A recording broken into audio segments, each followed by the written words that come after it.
I had always been the quiet guy in the neighborhood. You know, the type keep to myself, keep my head down, and just try to live my life. I didn't ask for much. A little peace, a little quiet, and the ability to spend my evenings tinkering with my ham radio setup.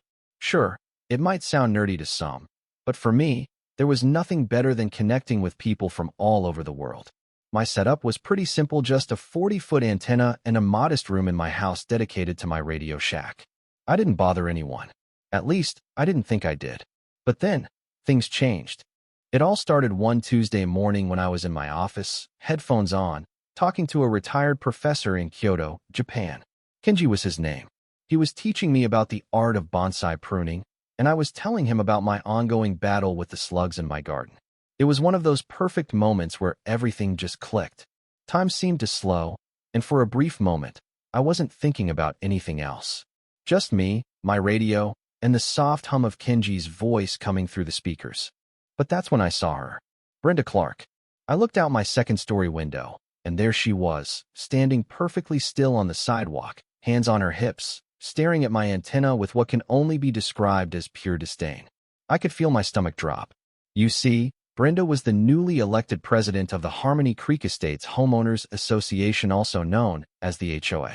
And I had learned, rather quickly, that the HOA didn't have much love for my antenna. At first, I didn't think much of it. I figured she was just taking notes, maybe writing down some complaint about the height of my antenna or its impact on the aesthetic harmony of the neighborhood. You know, the usual HOA nonsense. But then she marched off, clipboard in hand, her shoes clicking purposefully on the pavement, and that was the moment I realized my quiet life was about to get a whole lot more complicated. 3 weeks earlier, I had received the first warning. It was a glossy piece of cardstock that had been slipped under my door, titled, "A Friendly Reminder About Community Aesthetics." I'll admit, I didn't take it seriously at first. It had a clip art picture of a smiling family in front of a cookie-cutter house that, for some reason, didn't look anything like mine. That was until the next letter arrived. This one was official looking. Black ink, bold fonts, the kind of thing you can't ignore. It was a violation notice, citing a bylaw about external structures exceeding the height of the primary residence's roof line. My antenna, of course, did just that. I put it up for good reason. My hobby wasn't just about talking to people. It was about public service. I was a registered member of the Amateur Radio Emergency Service, and my antenna was part of a network that could be vital in case of emergencies. But Brenda didn't care about any of that. She just saw an eyesore. So I wrote back. I wasn't rude, just polite. I explained the rules about ham radios, included a printout of the Federal Communications Commission's guidelines, and even mentioned that my setup was crucial for disaster relief.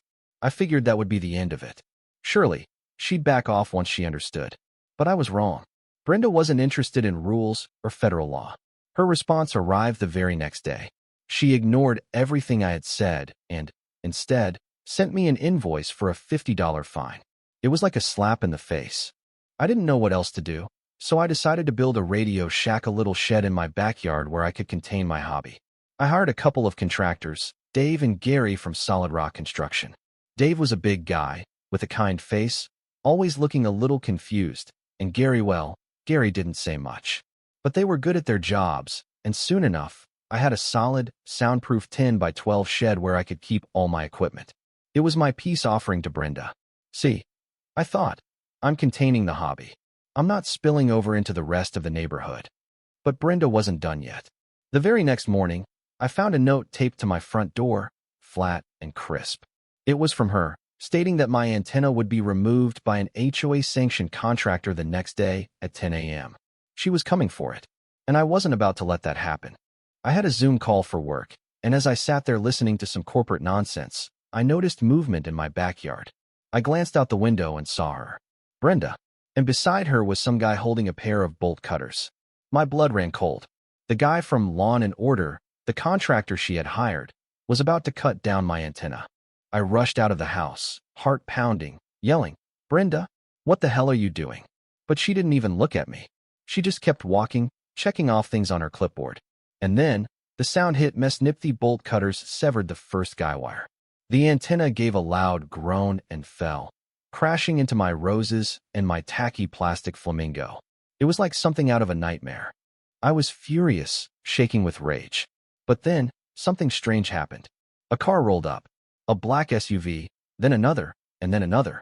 I had no idea what was happening until people started getting out FEMA agents, all in dark blue tactical pants and jackets. They started setting up equipment, and I realized they weren't here for a neighborhood dispute. They were here for my antenna. Agent Thorne, the lead FEMA agent, walked straight up to me. He didn't ask for an introduction or explanation. He just asked, "Are you Kilo 1 Franklin Tango?"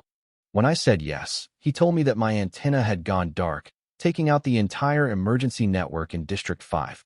They needed a sitrep immediately. I was standing there, trying to process it all, when I heard a voice behind me.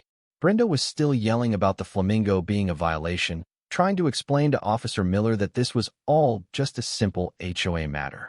But it wasn't. This was much bigger. And Brenda? She was way out of her depth. As I stood there watching FEMA agents scramble to get things back online, I had an idea. It was desperate, but it might just work. I ran to my garage, grabbed my backup radio key to small, battery-powered transceiver and set up a temporary antenna using the oak tree in my backyard. And it worked. I was back online. The FEMA agents couldn't believe it. But Brenda, she was still furious. She marched over, waving her binder like it was a weapon, demanding that we stop.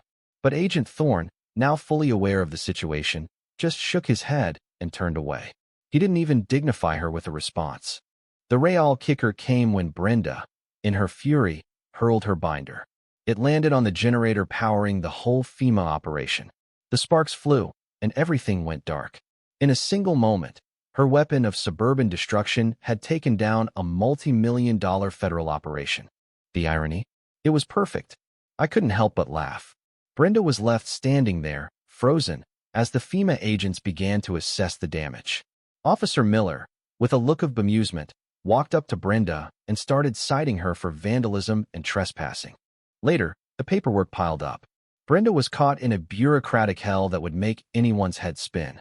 Meanwhile, my antenna was once again fully functional this time, federally protected. As for Brenda, well, she resigned as HOA president, sold her house, and moved into a condo where, I imagine, there were no antennas to worry about. As for me, I stood in my backyard, admiring my new, gloriously massive 50-foot tower. It was an absolute eyesore, but it was mine, and it was officially recognized as a critical civilian communications relay node by FEMA. But then, Bob Clark, Brenda's husband, called me on the radio. He was asking about antennas, just in case. I laughed, took a sip of my beer, and thought about the whole mess. Sometimes, the world has a way of balancing things out. And in that moment, I felt like I had won. So what do you think? Was Brenda just doing her job, or did she go too far? Is the HOA's obsession with aesthetic harmony worth it if it jeopardizes public safety? Let me know what you think in the comments below. I'd love to hear your thoughts on this wild story.